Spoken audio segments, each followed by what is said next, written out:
Now, here's your Storm Tracker weather forecast with meteorologist Mike Hurd. Second round of Arctic air will be digging into Montana later tonight and into tomorrow morning. The flow is right out of the north, and here it comes by early in the morning. It's hitting the high line, and it's going to quickly advance to the south by afternoon. And by tomorrow evening, well, it's pretty much blanketing the entire state of Montana with another shot of some very dense, cold Arctic air.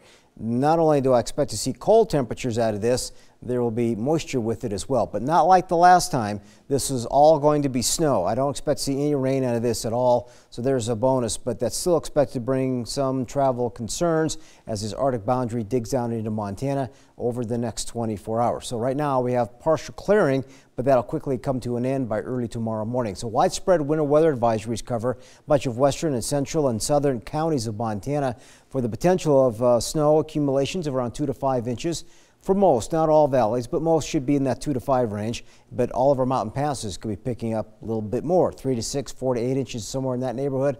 And the winds out of the north at times could be up there around 10 to 20, but gusting to around 20 to 40 miles per hour. And that's going to do two things. It's going to cause some blowing snow, but it's also going to create wind chill values anywhere from about 15 to 30 below zero at times, and that could be as early as tomorrow morning. There are a couple of warning areas, mainly for the northeast slopes of the Beartooth Range, and then back up here between Great Falls and Lewistown, heavier amounts of snow possible, especially at higher elevations, and the valleys could get a little bit bigger of a wall up as well. So you can see increasing clouds and definitely increasing snow as we hit about 6 a.m. Most of this is north of Interstate 90, but it's all pushing southward, and there's the frontal boundary moving into Butte and Bozeman around noon tomorrow, and the whole thing is just going to continue to dig into Idaho and dig into Wyoming. So we got a lot of potential off and on snow throughout the day tomorrow.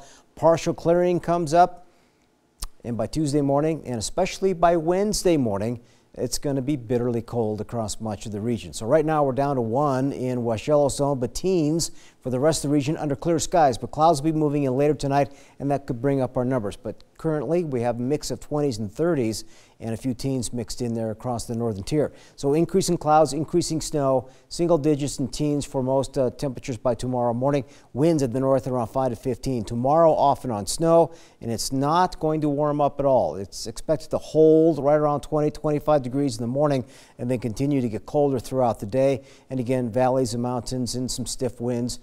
Picking up some snow along with some stiff surface winds. So overnight lows here will vary mainly in the single digits above zero and a few teens mixed in there with a few exceptions. But tomorrow, increasing snow showers, increasing wind. It's going to be a raw day tomorrow. Not the best travel weather for the region either.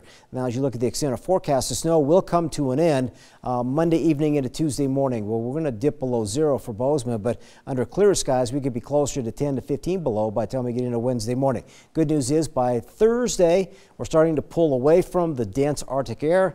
Temperatures are slow to warm, but at least if we can get above freezing, that'll help the little trick-or-treaters out for Thursday evening, and then warming into the 40s over the weekend. For Butte, 22 tomorrow with a solid chance for snow and wind, but down around 0 to 5 below Tuesday morning, but down around 10 to 15 below zero by Wednesday morning, and gradually trying to bring those numbers back up in the 30s and 40s.